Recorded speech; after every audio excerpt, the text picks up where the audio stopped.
أعوذ بالله من الشيطان الرجيم. بسم الله الرحمن الرحيم.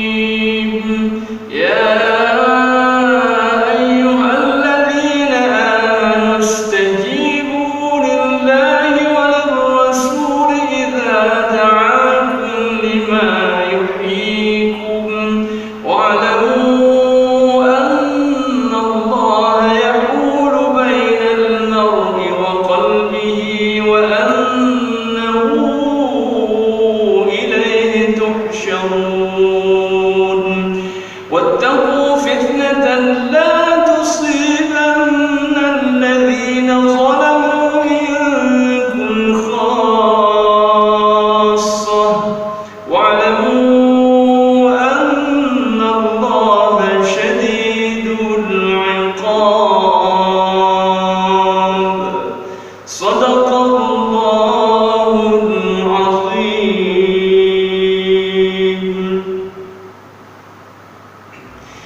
Bapak Ibu hadirin hadirat jamaah salat Maghrib Masjid Nailul Khairat yang dimuliakan oleh Allah Subhanahu wa taala.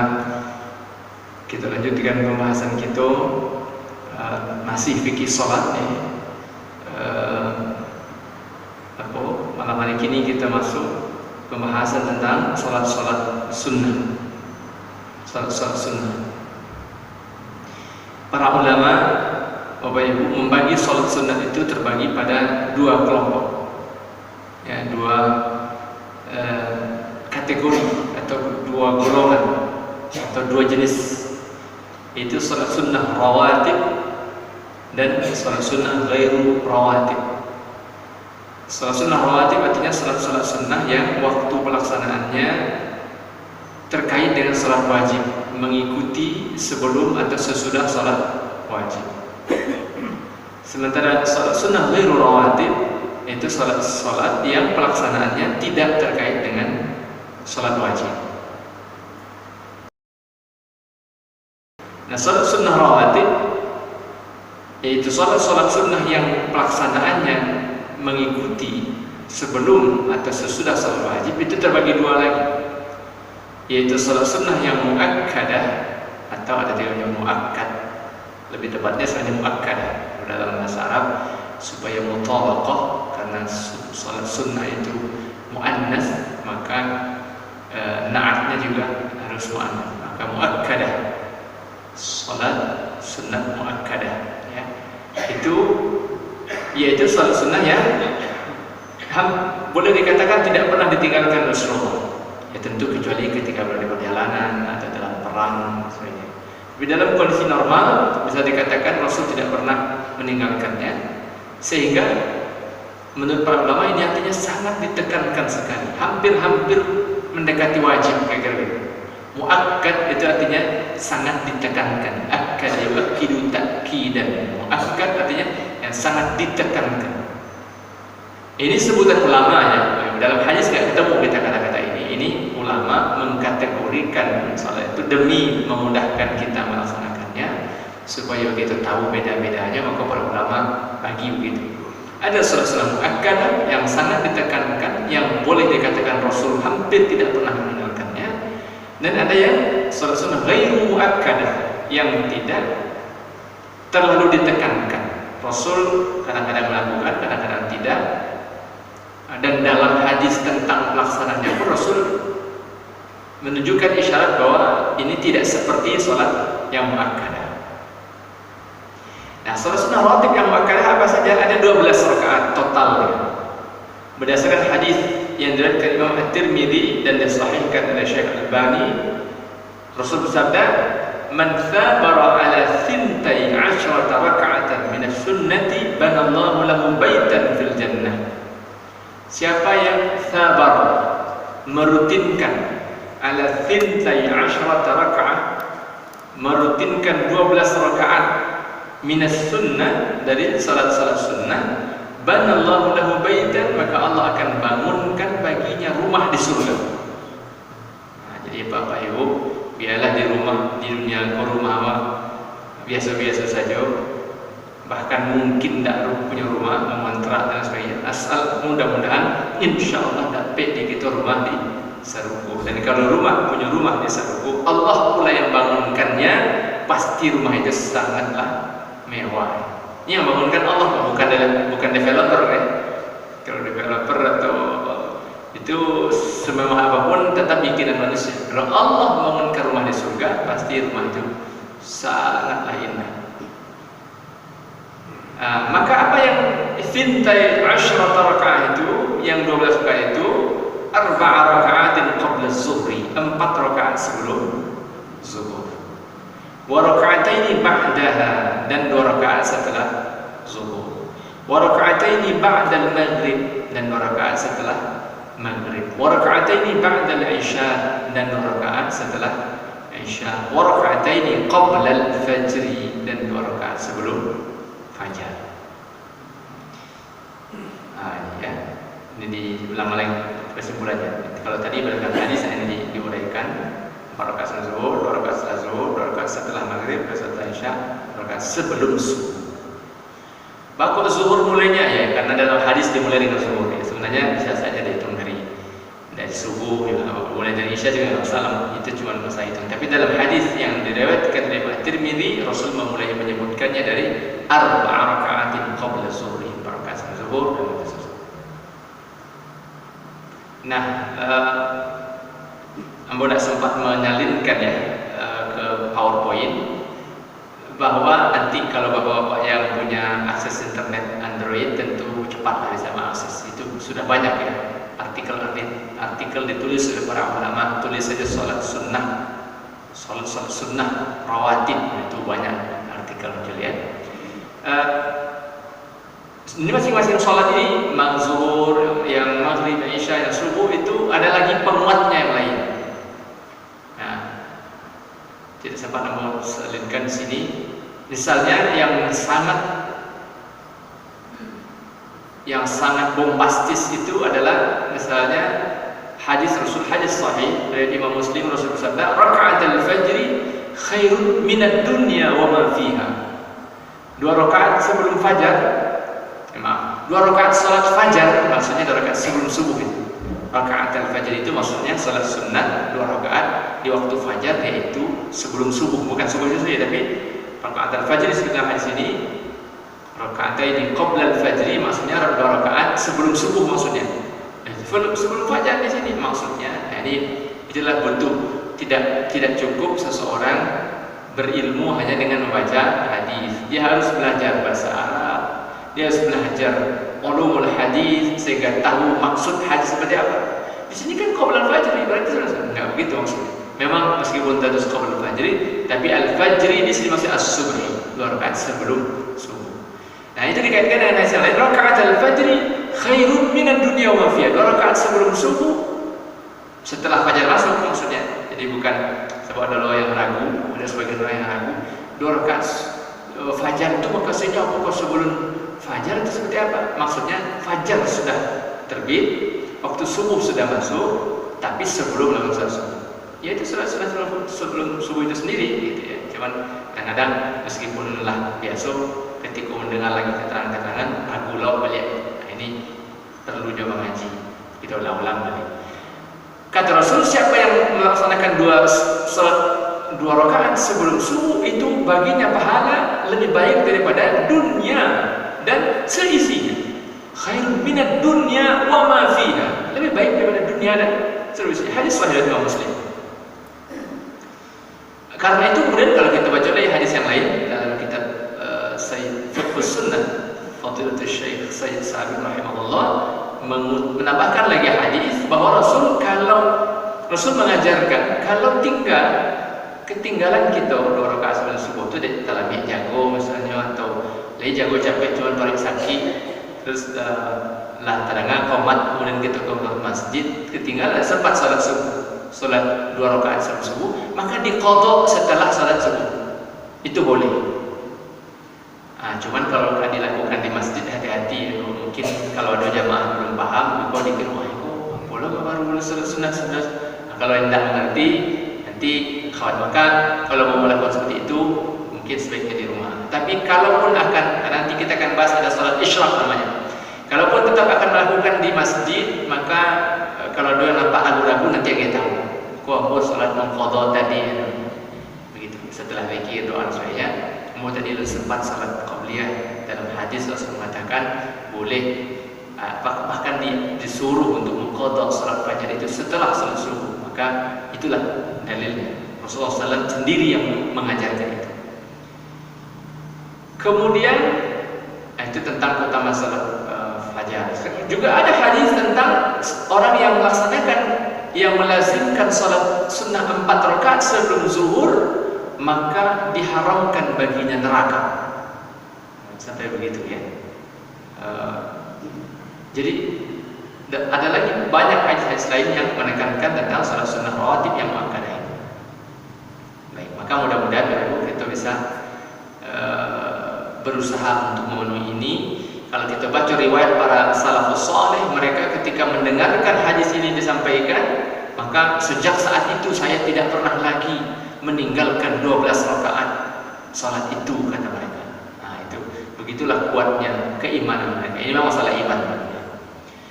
Kemudian salat sunnah rawatib ghairu muakkadah. Nah, yang ghairu muakkadah berapa? Totalnya berapa? Totalnya 10 rakaat. Tambahannya dari yang 12 tadi. Berarti kalau disempurnakan 22 semuanya.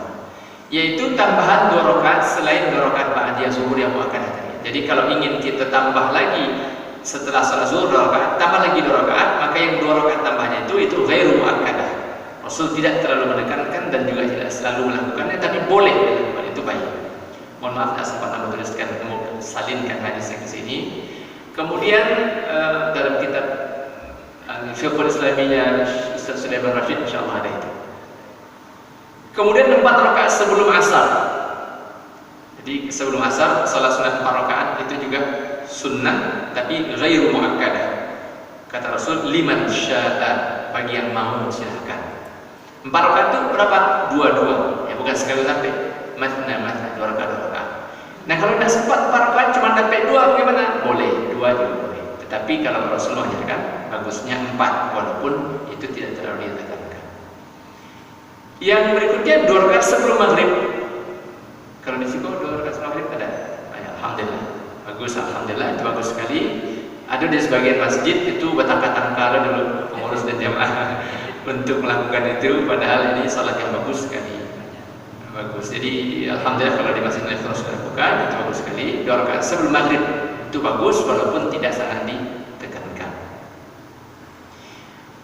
Kemudian 2 rakaat sebelum isya. 2 rakaat sebelum isya itu juga ghairu muakkadah, seperti sudah lazim kita lakukan. Alhamdulillah. Jadi bagus sekali.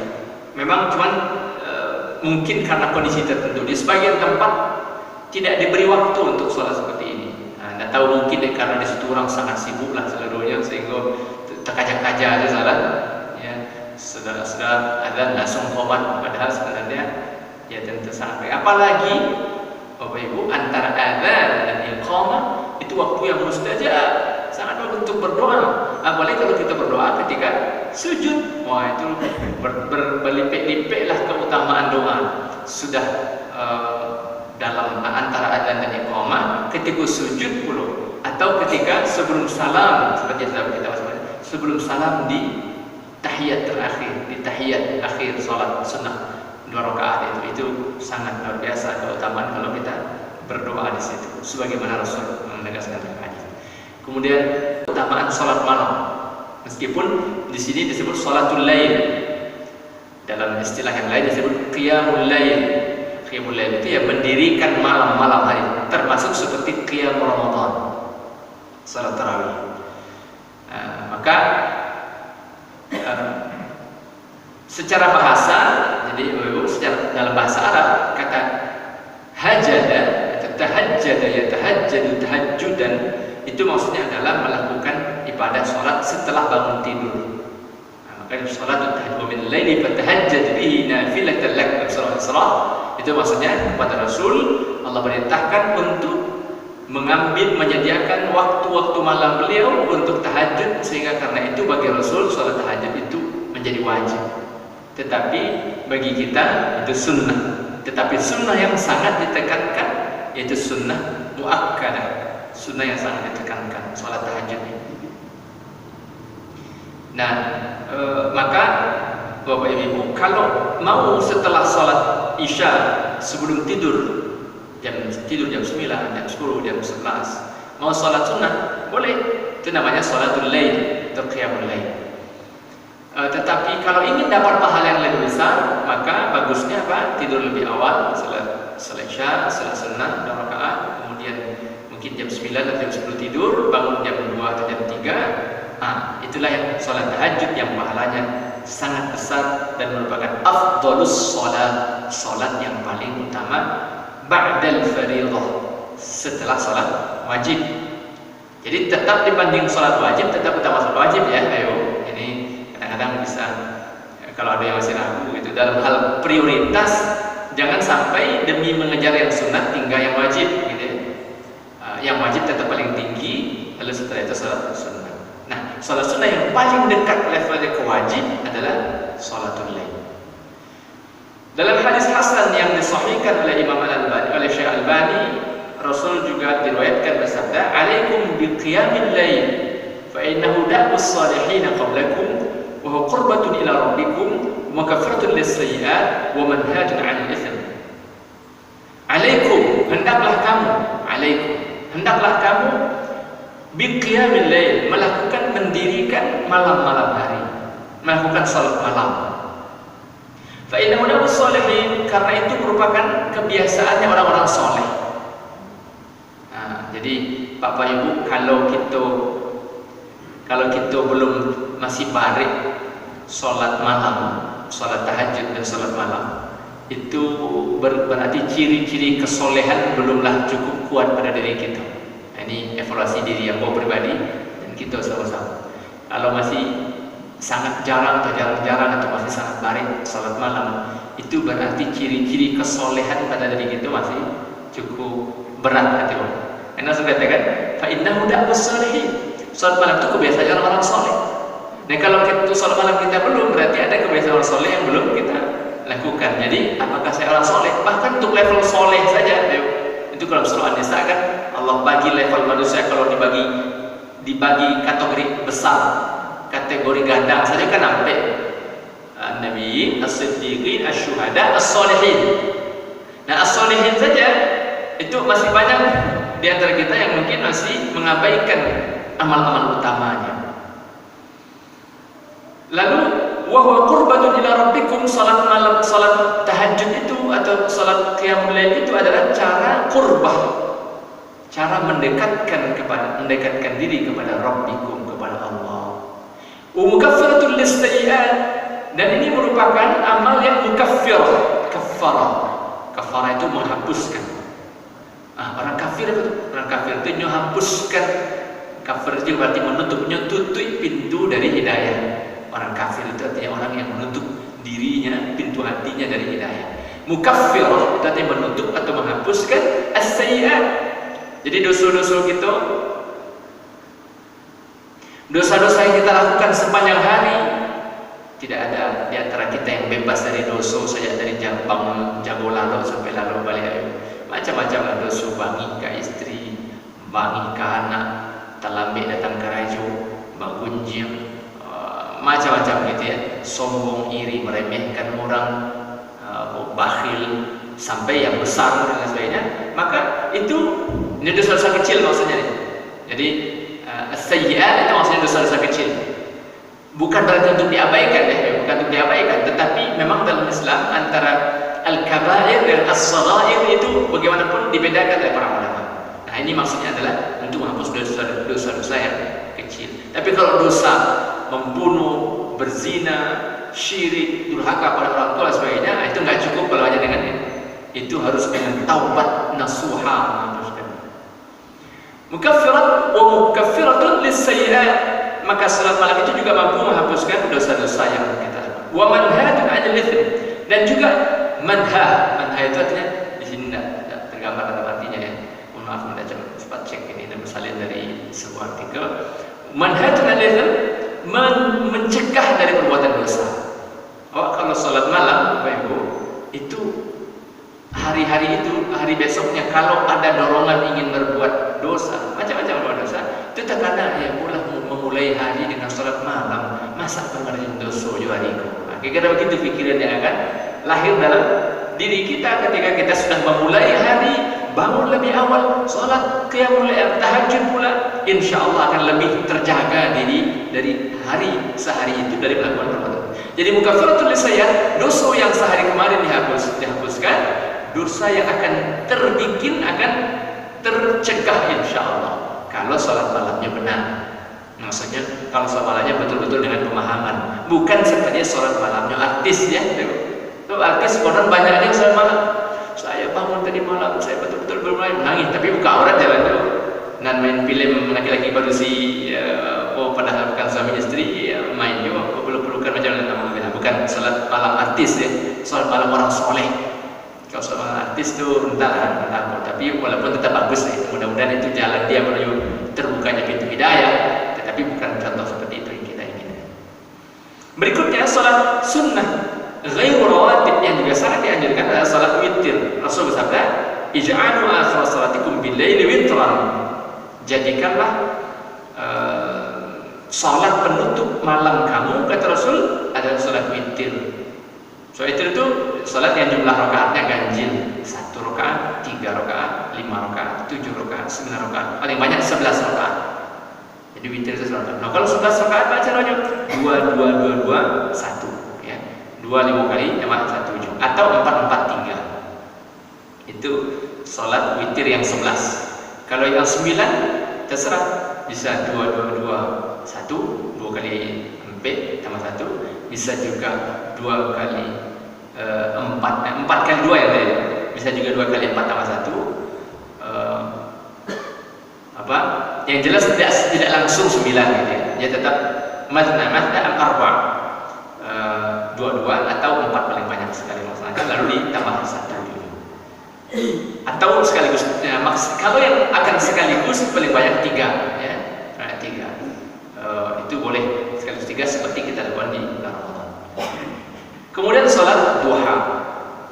Hadisnya hadis sahih dari Muslim, Rasul bersabda, "Yusbihu ala kulli sulama min ahadikum shadaqah." Harus ada, sebenarnya ada kewajiban sedekah pada setiap ruas tulangmu, kata Rasul. Kullu sulam, persendian, pada setiap persendian. Persendian kita dalam hadis yang ada sebutkan persendian kita itu ada 360 jumlah. Dan setiap persendian ini seharusnya ada sedekah yang kita tunaikan. Nah, hadisnya tidak sempat membosankan. Maka setiap persendian itu mestinya ada sedekah yang kita bayarkan sebagai bukti syukur kita kepada Allah. Dan itu Allah tetapkan melalui hadis Rasul. Maka bagaimana cara membayarkan sedekah itu? Fa kullu tasbihatin sadaqah, wa kullu tahmidatin sadaqah, wa kullu tahlilatin sadaqah, wa kullu takbiratin sadaqah, wa amrun bil ma'ruf sadaqah, wa nahyun 'anil munkari sadaqah, wa yujzi'u min dzalika rak'atani yarka'uhuma min ad-duha. Maka untuk membayar sedekah dari 360 persendian dari seluruh tubuh kita ini, Allah ajarkan bahwa sedekah itu ada pada setiap tasbih kita. Setiap kali kita baca subhanallah, subhanallah, subhanallah, maka saya tasbih itu ada sedekah. Berarti kalau kita baca saja tasbih 360 kali, itu sudah kita bayar. Wa kullu tahmidatin, setiap tahmid, setiap satu tahmid, alhamdulillah, itu satu sedekah. Wa kullu tahlilatin, setiap tahlil la ilaha illallah, itu satu sedekah. Wa kullu takbirah, setiap kali takbir satu sedekah. Nah itu, jadi kalau kita akan bayar dengan itu juga bisa. Wa amrun bil ma'ruf, dan sekali kita menyuruh kepada ma'ruf, dah mari salat jamaah, itu satu ma'ruf, itu sedekah, satu kali mengajak orang. Ayo kita baca Quran. Nah itu kita menyampaikan, terserah perkara orang menerima atau tidak, pokoknya nah kita baca Quran, atau ayo kita berzikir, atau ayo pokoknya ajakan kepada ma'ruf. Setiap kali satu ajakannya itu satu sedekah. Wa nahyun 'anil munkar, dan setiap satu kali melarang dari kemungkaran itu juga satu sedekah.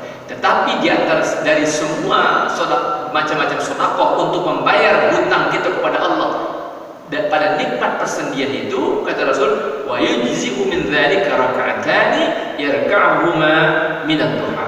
Tetapi cukuplah sebenarnya yang 360 itu dibayar dengan 2 rakaat salat duha. Nah, itu besarnya fadilah salat duha.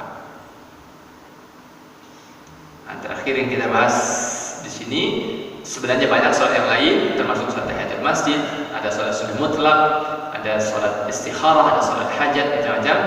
Tidak sempat kita bahas secara dalam, tapi Bapak Ibu silakan nanti buka dalam kitab fikih. Tapi ini salah satu salat sunnah yang juga sangat bagus sekali dilakukan.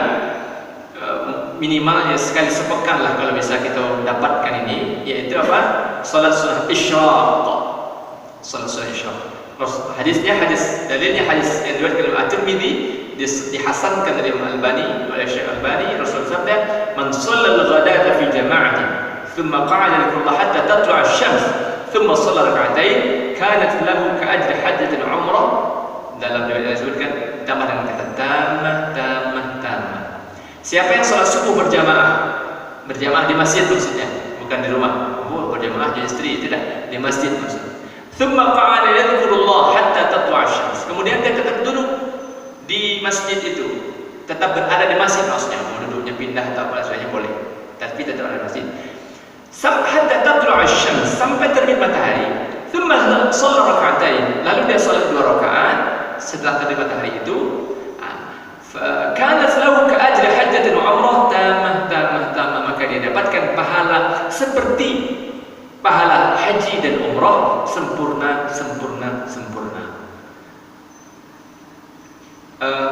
Bapak Ibu, ada ikhtilaf di antara para ulama, apakah langsung ketika matahari terbit atau dibiarkan dulu terbit matahari agak 15 menit untuk menghindari sholat ketika matahari terbit. Ikhtilaf ulama. Ada yang mengatakan silahkan langsung karena hadisnya berbunyi begini. Tetapi ada yang mengkombinasi hadis ini dengan hadis tentang larangan sholat, walaupun itu kemudian juga menjadi dipertanyakan karena bertentangan dengan nas atau zahir hadis ini. Tapi pilihan itu boleh, kita pulangkan kepada Allah yang terbaik. Tapi ulama membahasnya begitu. Dan Nabi pribadi cenderung memilih ditunda agak 15 menit.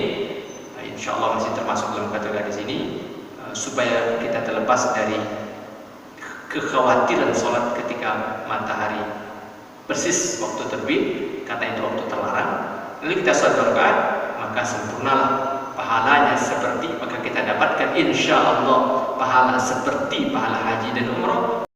Demikian, mohon maaf atas segala kesalahan kekurangan. Wallahu a'lam bishawab.